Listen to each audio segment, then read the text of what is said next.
Shalom, shalom, shalom, shalom, haleluya. Puji Tuhan, Tuhan Yesus baik dengan memberikan satu hari lagi untuk kita hari ini, Jumat 5 Agustus tahun 2022.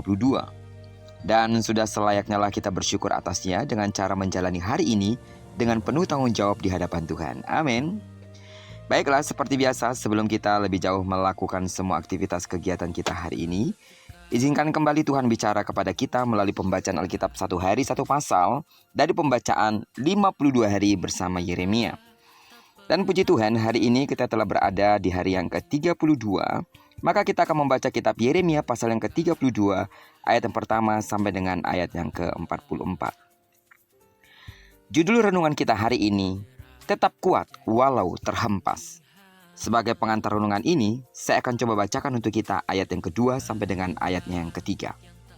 Pada waktu itu, tentara Raja Babel mengepung Yerusalem, dan Nabi Yeremia ditahan di pelataran penjagaan yang ada di istana Raja Yehuda. Sebab Zedekia, Raja Yehuda telah menahan dia di sana dengan tuduhan, "Mengapa engkau bernubuat? Beginilah firman Tuhan, sesungguhnya aku menyerahkan kota ini ke dalam tangan Raja Babel, supaya ia mendudukinya." Sidang jemaat Tuhan, ada kalanya orang percaya akan ditinggalkan karena bertahan dalam kebenaran. Inilah yang dialami oleh Yeremia ketika ia harus bernubuat tentang Raja Zedekia. Atas tuduhan bahwa Yeremia tidak berpihak kepada raja, maka ia dipenjarakan. Yeremia menubuatkan Raja Zedekia akan jatuh ke tangan musuh. Musuh Israel sebetulnya sudah mendekat dan akan menyerang Israel. Dan ini sesuai dengan firman Tuhan kepada Yeremia. Tetapi Raja Zedekia tidak percaya dan menuduh Yeremia lah yang sedang bernubuat palsu. Namun luar biasanya, ketika tidak ada yang percaya, Yeremia justru harus menunjukkan sikap yang sesuai dengan nubuatan yang disampaikannya. Yeremia harus membeli tanah Hanael. Ia menunjukkan bahwa ketetapan Tuhan pasti akan terjadi dan bangsa Israel akan dihukum Allah. Tetapi akan datang waktunya nanti, Allah akan memulihkan kembali bangsa itu. Jadi Yeremia menunjukkan bagaimana seharusnya orang Israel merespons nubuat Tuhan itu. Di situasi yang sangat genting dan menyedihkan itu, Yeremia segera berdoa kepada Tuhan dan mengingat segala perbuatannya yang pernah menyelamatkan bangsa Israel dari tanah Mesir. Walau kenyataannya Yeremia ditolak oleh bangsanya sendiri. Ia harus hidup mengikut Tuhan walau seorang diri saja. Untuk itu, mengingat perbuatan dan janji setia Tuhan memampukan dia untuk bisa kuat dan bertahan. Sidang jemaat Tuhan, pernahkah kita ada dalam posisi seperti Yeremia? Kita seorang diri untuk mempertahankan kebenaran, sementara semua orang mulai berkompromi dan bahkan meninggalkan kita.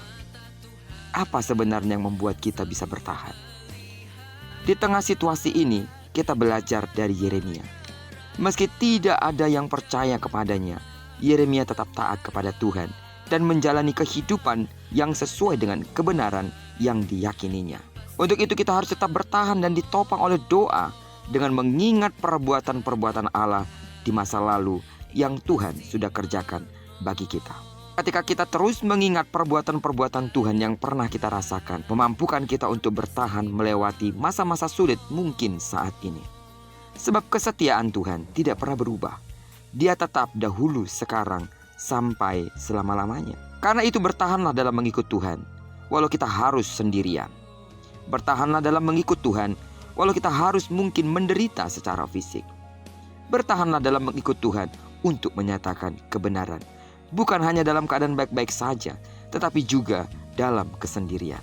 Dan Tuhan sendiri akan hadir bersama-sama dengan kita, memberikan kita kekuatan dan kemampuan untuk menghadapi segala kenyataan hidup.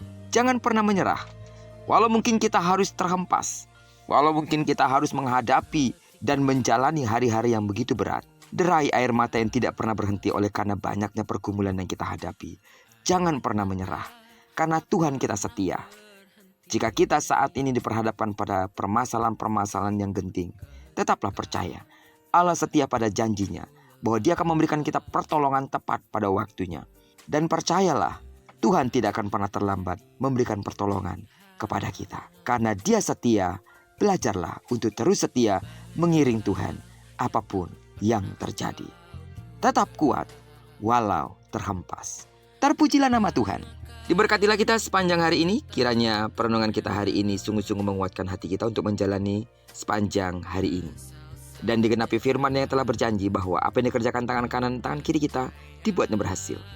Dan karena kita telah menyerahkan diri kita sepenuhnya ke dalam tangan pimpinan Tuhan, maka kemanapun kaki kanan kaki kiri kita melangkah sepanjang hari ini, di sana pasti kemuliaan Tuhan akan dinyatakan. Doaku terus bagi seluruh sidang jemaat Tuhan, kiranya kasih karunia daripada Allah dinyatakan dalam hidupmu di sepanjang hari ini. Bagi sidang jemaat Tuhan yang sakit secara fisik, dalam nama Yesus, sembuhlah sesuai dengan takaran imanmu. Diberkatilah kita bersama dengan orang-orang yang kita kasihi, serta bersama dengan orang-orang yang kita cintai dimanapun mereka berada.